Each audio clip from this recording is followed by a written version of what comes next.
Do you remember the craze of pretty, ugly pottery mugs? Well, on the feast day of St. Francis, somehow I feel like a pretty ugly pottery mug myself, thinking of this wonderful, beloved saint, peacemaker, reformer, lover of animals, this poor man after the humble and poor Christ, reconciler, lover of solitude, so many other titles. So pretty, so beautiful, this saint. And then I look at myself, gee, a bit ugly. But if there's a day I really look forward to, a day that gives me courage, invites me to rejoice and celebrate, it is this day, the feast day of St. Francis. Because he allowed God to be the potter and took the yoke of Christ and allowed Christ to transform him, make him pretty, that pretty vessel of peace for his weary soul and for the world. St. Francis said that he found that what was so detestable to him became so beautiful. Francis took to heart what Christ says in today's gospel, that God has revealed the kingdom to his little ones, his mere children. And so, throughout his life, Francis identified with being the little one in society. He served lepers who had once disgusted him. He embraced the poor, even seeking to live out as poorly as he could. He crossed battle lines, became friends with the leader of enemy forces, and he became, to everyone, a lesser brother. St. Francis began his vocation as a young person by hearing God speak to him from that crucifix in the crumbling church of San Damiano. Francis, rebuild my house, repair my house, which you see falling into ruins, motivated by God's love, by that man on the cross, by that humble poor man, by that love on the cross. Francis ended up rebuilding, repairing, restoring God's church. But this was not the case earlier. Francis was what today some would call a precocious spoiled brat and spent his father's money without care or control. He knew how to party, and he did so with great gusto and great frequency. Pope St. Gregory IX praised St. Francis for having embraced chastity after having given himself over to the seductions of the world. You see, Francis's conversion, how that ugly became that pretty, how he became a new creation, took many years. God worked in Francis by giving him a depth of compassion and love for the poor. That love for the poor later translated into Francis's embracing extreme poverty and seeking such poverty as the spiritual food that would give him rest for his soul and make the yoke of Christ an easy yoke.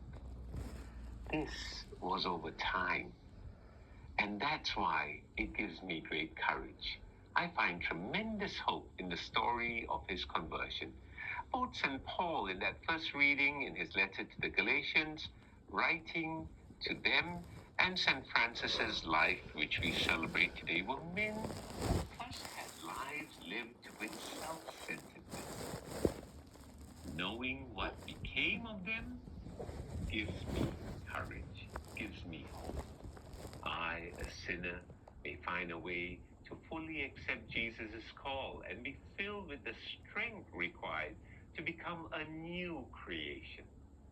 St. Francis did what he did because in the streets of Assisi, in the caves, in the woods, he began to realize how much he was loved in that cross.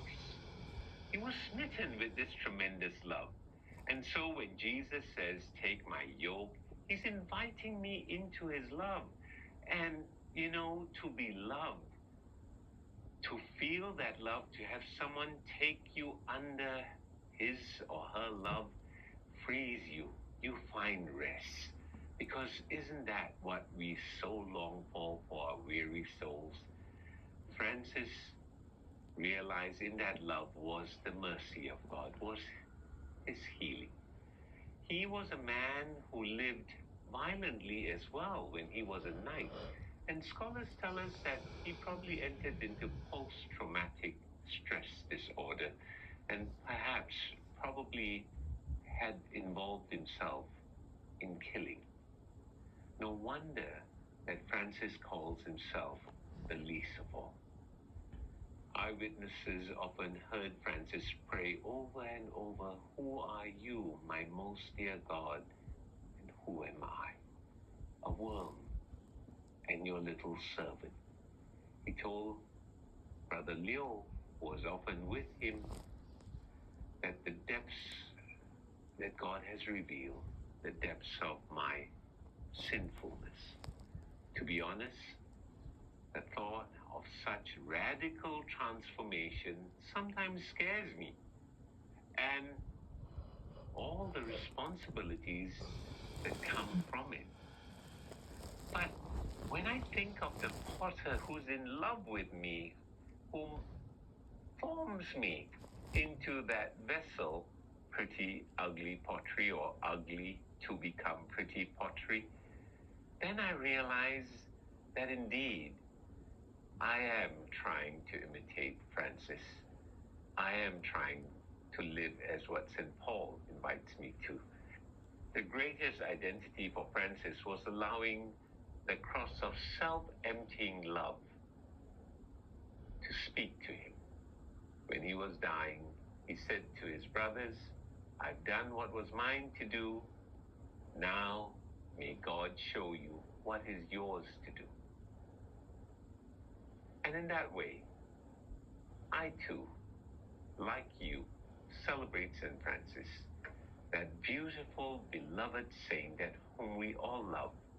But I realized that the key to this all was allowing the cross to speak to him, allowing mercy to speak to him, allowing love to embrace him, and in that way turn the ugliness in us over time to that pretty vessel of God.